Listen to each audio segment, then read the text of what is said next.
Sessions is considering appointing a special counsel to investigate several matters related to Hillary Clinton. One of those issues is the sale of Uranium One to a Russian-backed company back in 2010. Hillary Clinton's State Department signed off on the deal despite the fact that it gave Russia control of only 20% of U.S. uranium capacity.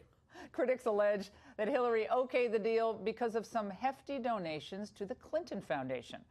The National Review's Andy McCarthy wrote today, Uranium One has never primarily been a national security controversy. It's a corruption controversy. Joining us now from Tallahassee, a man who knows more about this perhaps than anyone else. Peter Schweizer is the president of the Government Accountability Institute and author of the huge bestseller, Clinton Cash. So, Peter, I've noticed this happening over the last 48 hours, especially. A number of people, some Republicans, some Democrats, and always the Clintons, of course, there's no there. This is just a fantasy cooked up in the mind of some guy who wrote a book called Clinton Cash, and it's grabbed onto by the conservative media, pay no attention to the scandal behind the curtain. Yeah, that's the standard line, Laura. The problem for that narrative is there's plenty of evidence. The Uranium One saga, most people are aware of this 2010 sale of Uranium One to the Russian government that was approved by the Obama administration. But the story really begins in 2005 when Bill Clinton and Hillary Clinton help this Canadian investor, Frank Juster, who's the founder of Uranium One, acquire these uranium assets in Kazakhstan. Which is a massive producer of uranium. And what we have in very clear evidence is the video testimony of the Kazakh minister of Kazatomprom, which is the Kazakh atomic agency. What does he say in this video deposition? Mukhtar Zakashev, his name, says that they granted that concession to Frank Justra because Hillary Clinton, then a senator, blackmailed and threatened Kazakh officials, saying she would not cooperate with them getting U.S. money, that she would not meet with any Kazakh officials until the concession was granted.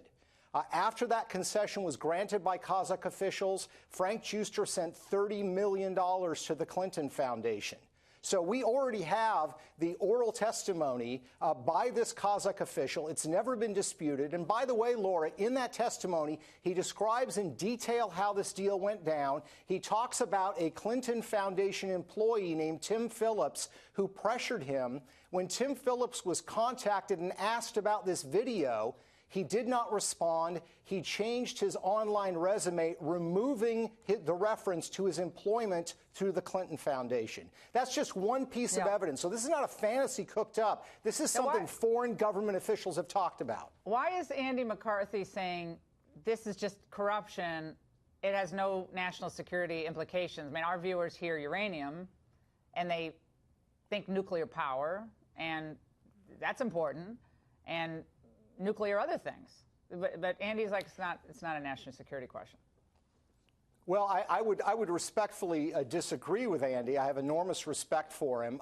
What's happening is a lot of people think Uranium One was totally about the uranium in the United States. The United States is not a big uranium producer.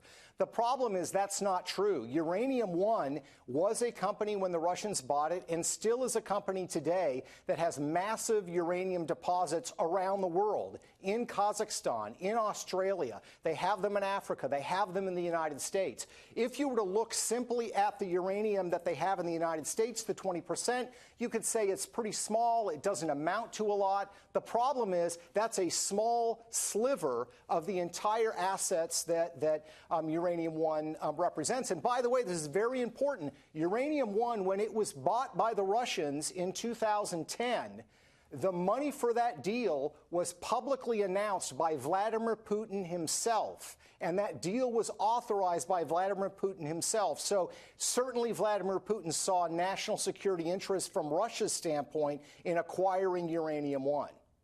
So we're always looking for the Putin connection to elected officials. Did you ever look at a picture of Putin? Did you ever have a white Russian in a restaurant? I mean, ever go to the Russian tea room? Peter, I saw you at the Russian tea room once in New York. That's a huge scandal. Are you committed to this idea? I don't know if you've thought it through about the special prosecutor I think there's actually a good argument to be made that you really don't need a special prosecutor. That I guess if we believed in the Justice Department that they would actually pursue possible crimes, intimidation of witnesses, bribery, all the things that we're hearing about when it comes to the Clintons and this stuff, you can get a great line prosecutor to do this with a great staff.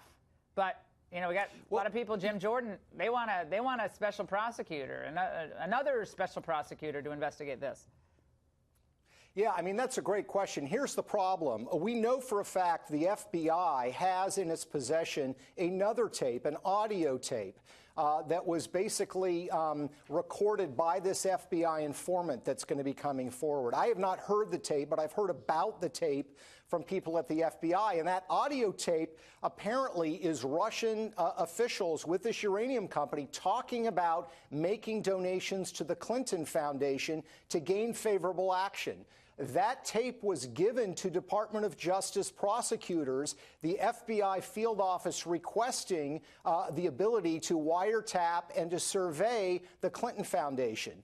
The Obama Justice Department came back and said, no, not enough evidence. So, you know, my point with an independent counsel, Laura, is, look, this is so political. I think the way to deal with this is precisely in this manner. It's important. It's complex. It goes to the reason people think there's so much corruption in Washington, D.C., and the fact that there's a double standard. Some people are held into account and others are not. Yeah, the law should apply to both parties. Individuals in both parties should be held to account. Peter, it's always great seeing you. Thank you so much.